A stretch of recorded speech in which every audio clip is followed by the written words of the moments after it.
and defend this Constitution of Kenya and all laws of the Republic.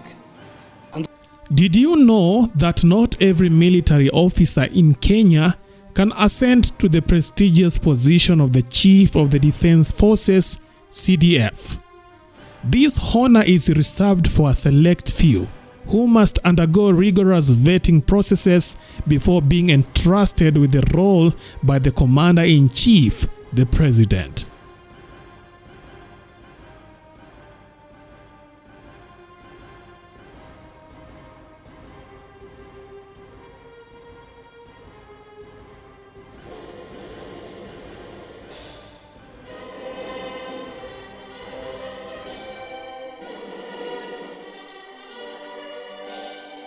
In this episode, we will explore the intricacies of Kenya's military ranks from the highest echelons to the lowest and how they are attained. Hello, my name is Chief Okuzo from Plug TV. Within the Kenya Defense Forces (KDF), encompassing the Army, Navy and Air Force, ranks are divided into two categories: non-commissioned officers and commissioned officers.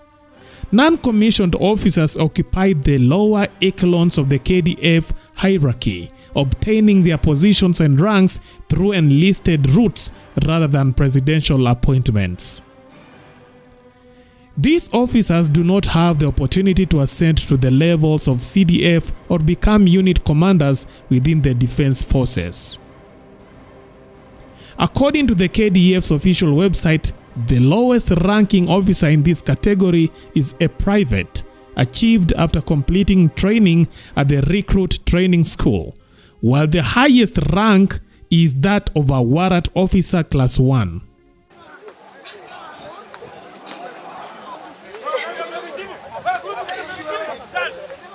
Hii mtu ni bure kabisa hii. Wewe ni bure kabisa.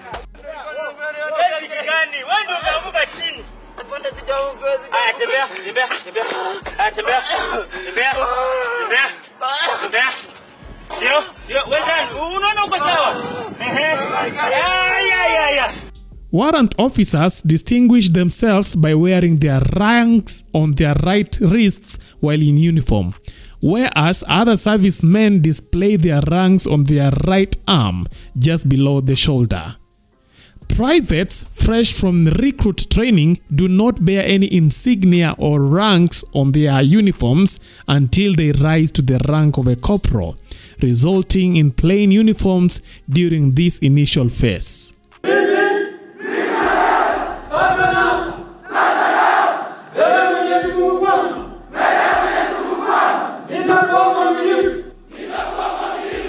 Advancement from the rank of a private to the pinnacle of a warrant officer class 1 hinges on a combination of factors including performance, discipline, completion of career courses, integrity, and seniority in service.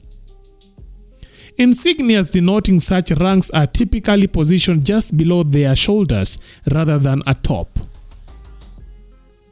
Commissioned officers, on the other hand, hold the highest positions within the KDF. Their appointments and promotions being exclusively sanctioned and confirmed by the President, who happens to be the Commander-in-Chief. It is through these echelons that the Defense Forces obtain their Chief of Defense Forces, CDF, and generals.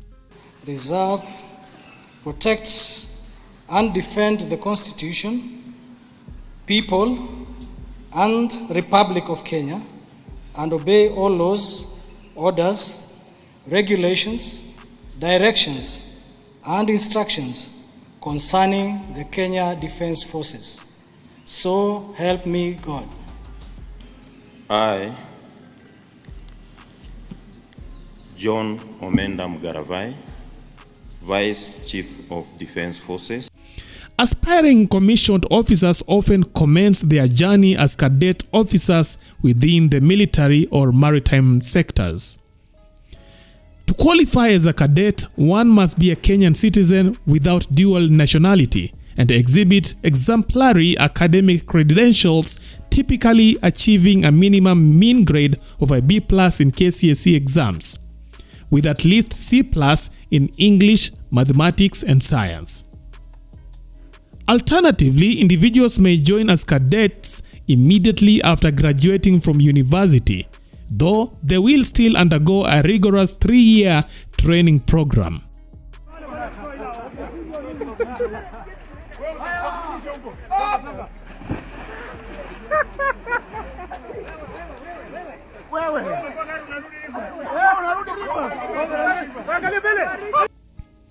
This training regiment culminates in the attainment of a Bachelor of Science degree in Military Science and Security Studies. Upon completion of the program, cadets graduate equipped with a Bachelor of Science in Defense and Security Studies.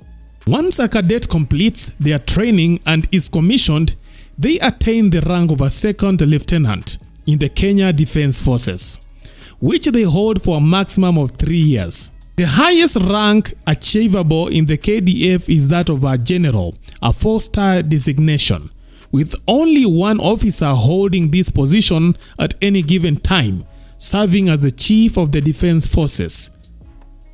Unlike non-commissioned officers, officers' insignia are worn at the top of their shoulders in this category of the commissioned officers. Advancement to the rank of a general governed by the Tonje law considers factors such as age, experience, merit, and academic qualifications. The tenure of a general who serves as a CDF lasts for 4 years or until they reach the age of 62, whichever comes first, in accordance with the Tonje rules. Lieutenant generals positioned directly below the Commander-in-Chief of the Armed Forces and the CDF are often tasked with roles such as Vice Chiefs of the Defence Forces or leading the National Defence College, referred to as the 3-star generals. They command entire divisions of soldiers within the military hierarchy. Major General, also referred to as 2-star generals, directly oversee military planning and coordinate missions. They typically lead divisions-sized units comprising approximately 10,000 to 15,000 soldiers. For brigadiers, they command brigades consisting of several thousand soldiers. Historically known as brigadier generals, this rank is the lowest among general officers.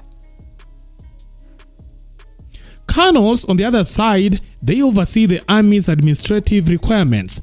Attaining this rank necessitates training at the Defense Staff College. Lieutenant Colonel, also known as commanding officers, Lieutenant Colonels always lead units of around 650 soldiers. They serve in this role for a minimum of 2 years, ensuring efficient and disciplined in unit operations. For the rank of a major, who are responsible for sub-units of up to 120 officers, they manage armed forces equipment, soldiers training and operations. Soldiers must have served for at least 8 years to qualify for this rank. For the rank of a captain, they typically lead a company comprising 50 to 150 soldiers or serve as the second in command. Lieutenant, who happen to lead a platoon or troop of soldiers, they oversee groups typically consisting of 25 to 30 military personnel. The lowest rank in this hierarchy is the second lieutenant. They are commissioned officers in the Kenya Defence Forces, and they command a platoon with fewer responsibilities compared to lieutenants. And once a commissioned officer finishes a recruitment, they come to this rank. While the non-commissioned officers, once they finish their recruitment, they are given the rank of a private. Now you know the difference between the non-commissioned officers and commissioned officers. For those who want to be a CDF, they must be commissioned officers. Anyway, what are your thoughts? Leave your thoughts in our comment section. That is it for now. Thanks for watching. Let's meet next time. Bye-bye.